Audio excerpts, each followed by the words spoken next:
Hello বন্ধুরা, কেমন আছেন? আশা করি সবাই আছেন। বন্ধুরা, চতুর্থবারের মতো স্পিকার হলেন শিরিন শারমিন চৌধুরী। এরকমটা কিন্তু আপডেট কিন্তু আমাদের সামনে চলে এসেছে। অবশ্যই আমরা বিস্তারিত আলোচনা করব। তার আগে আপনি যদি এই চ্যানেল নতুন থেকে তার চ্যানেলটি সাবস্ক্রাইব করে কিন্তু আমাদের পাশে থাকুন।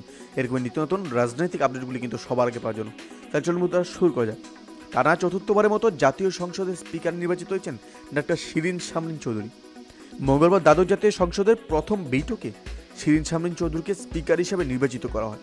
এর আগে বিকেল 3টায় একাদশ জাতীয় সংসদের ডেপুটি স্পিকার অ্যাডভোকেট শামসুল হক টুকুর সভাপতিত্বে সংসদের প্রথম অধিবেশন শুরু হয়। অধিবেশনের শুরুতে ডেপুটি স্পিকার সবাইকে স্বাগত জানান। এরপর নতুন স্পিকার নির্বাচিত করা হয়। সংসদে সড়ক পরিবহন মন্ত্রী ও আওয়ামী লীগের সাধারণ সম্পাদক আবাইদুল কাদের স্পিকার হিসেবে শিরিন শারমিন চৌধুরীর নাম প্রস্তাবন করেন। আওয়ামী লীগের সংসদীয় দলের সম্পাদক চিফ হুইপ নুরি আলম চৌধুরী লিটন এই প্রস্তাবকে সমর্থন করেন। স্পিকার হিসেবে অন্য কোনো মনোনয়ন ছিল না। পরে কণ্ঠ ভোটে স্পিকার নির্বাচিত হন। ডেপুটি স্পিকার এ সময় সর্বসম্মতিক্রমে ও বিনা প্রতিদ্বন্দ্বিতায় শিরিন শারমিন চৌধুরী নির্বাচিত হয়েছেন বলে ঘোষণা করেছেন। এরপর সংসদ 20 মিনিটের জন্য মুলতবি করা হয়। এ সময় সংসদ ভবনে অবস্থিত ছিল রাষ্ট্রপতির কার্যালয়ে নতুন স্পিকারকে শপথ পড়ান রাষ্ট্রপতি মোহাম্মদ সাহাবুদ্দিন।